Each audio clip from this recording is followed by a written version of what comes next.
Hi guys, today I'll be analysing Tottenham Hotspur versus Newcastle United. So, just analysing how the two teams are getting on and how I think both teams will line up. So, first of all, we're going to go over here, look at Tottenham Hotspur, so I can read out to you how their games are looking. So, last game they drew Wolverhampton Wanderers 2-2. They had 13 shots, Wolves had 11. They both had 3 shots on target each. Then Tottenham Hotspur had 47% of possession and Wolves had 53%. Tottenham made 415 passes, Wolves made 407.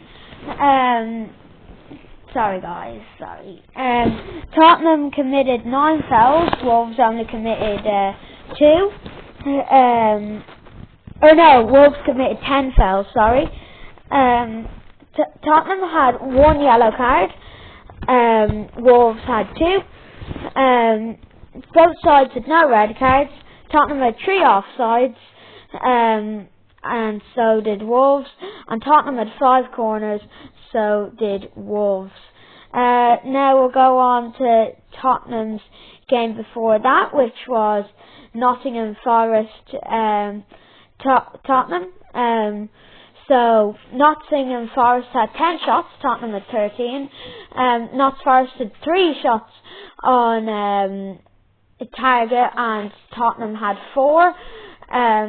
Notts Forest had 29% of possession and Tottenham had 71%, so they really controlled possession.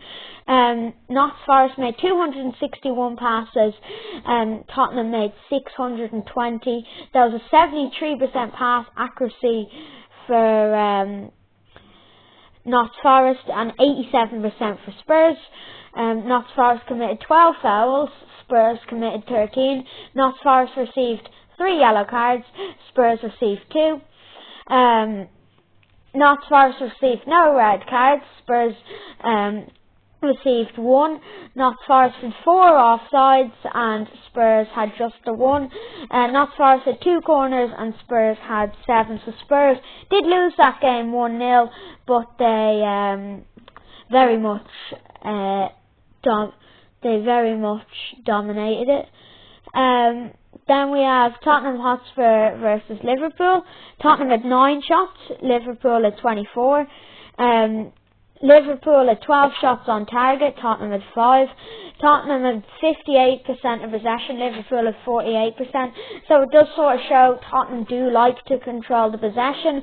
Tottenham made 547 passes, Liverpool made 502. Tottenham had an 85% pass accuracy, Liverpool had a 86%. Tottenham committed 7 fouls, Liverpool committed 9. Tottenham received 1 yellow card, Liverpool received 2. Neither side received a red card. Tottenham had 4 offsides and Liverpool also had 4. Tottenham had 7 corners and Liverpool had 5. Then we look at Tottenham v Man United, which Tottenham won 4-3. Tottenham had 9 shots, Manchester United had 20. Tottenham had 6 shots on target, Manchester United only had 5. Tottenham had 46% of the possession and Man United had 54%, which is insane considering the one game that they won. They actually have less of the possession. Then Tottenham had an 81% pass accuracy, Man United at 83%. Man United committed 12 fouls, Tottenham committed 9. Tottenham got 3 yellow cards, so did Man United. Neither side got any red cards. Tottenham Hotspur had 1 offside, whether Man United had 5. Tottenham Hotspur had 3 corners and Man United had 8. So that is Tottenham Hotspur. Now I'll get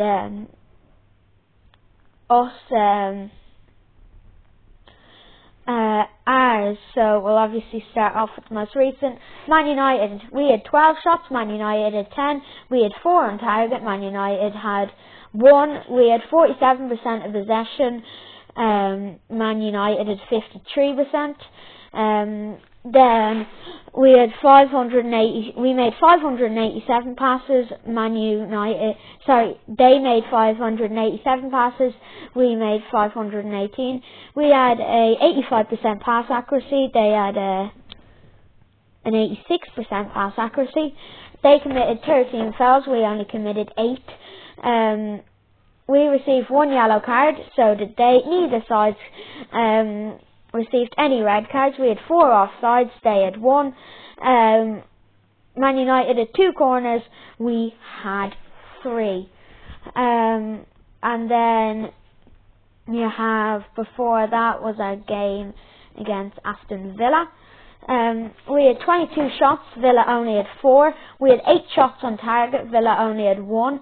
We had 63% of possession, Villa only had 37%. We made 550 passes, Villa made 316 passes. Villa had an 80% pass accuracy, we had a 91% pass accuracy. We committed 15 fouls, they committed 10. We received 2 yellow cards, Villa received 1. We did not receive any red cards, Villa received 1. We had 5 offsides, Villa had 3. We had 9 corners, Villa had 6. So that's the stat for the Villa game. And then the Ipswich Town game. Ipswich had 10 shots, we had 15. Ipswich had 2 shots on target, we had 7. Ipswich had 41% of possession, we had 59%. Ipswich had 431 passes, we made... we had 616. Then Ipswich only had a 52% pass accuracy, we had 87%. We committed 7 fouls, Ipswich committed 9. Ipswich received 2 yellow cards, we received none. Neither sides received any red cards. They had 3 offsides, Ipswich had 3 offsides, we had 1. Ipswich had 2 corners, we had just the 1. And then there's the game against Brentford. We had 23 shots, Brentford had 10. We had 5 shots on target, Brentford had 3. We had 56% of possession, we had 54% of possession, Brentford had 46. We had 430 passes, we made 430 passes, Brentford made 350. We had an 84% pass accuracy, they had 80% pass accuracy. We committed 11 fouls, Brentford committed 9.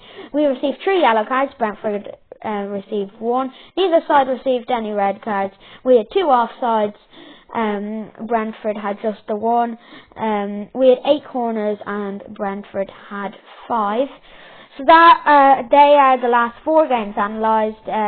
I was going to do more, but I decided that 4 would be grand, so it wouldn't take too long. So I think Newcastle could go for a 2-0 win. I think Anthony Gordon and Isak will score. Just so I've watched obviously Newcastle's games and the Spurs games that I watch a lot of games, but Spurs games that I just haven't watched, I watched, and Spurs haven't been doing great. They tend to like to control a good bit of possession. So if we could counter on that, they tend to control sort of games a bit where they're not scoring. Obviously they have Ben Foster as the keeper and Isak, and they tend to concede a couple of goals. Their defence has been quite leaky recently, which would be good for Isak to counter on and hopefully score lots of goals against Spurs. My prediction, 2-0, Gordon and Isak with the goals. I think we hopefully can keep a fifth consecutive clean sheet in the Premier League. Obviously, unfortunately, we actually conceded against Brentford, which is upsetting because it was so late on, and we could have made it 5 clean sheets in a row in all competitions. Either way, it was 4 clean sheets in a row in the Premier League, and I think we'll be able to make it 5. So I'm going 2-0 to us, but yeah, I obviously think Spurs fans will be optimistic. They're 12th in the league, we're 5th. We're a good bit ahead of them, but we were 12th. We were 12th very recently, so it just goes to show how tight the league is. So a win would be good, even though they are 7 places below us. We've been quite poor away this season. Obviously, we had that good win against United, but we tend to be very good at home, but then a good bit poorer away. But hopefully we can get the away win, and that's what I'm saying. But yeah, away the lads.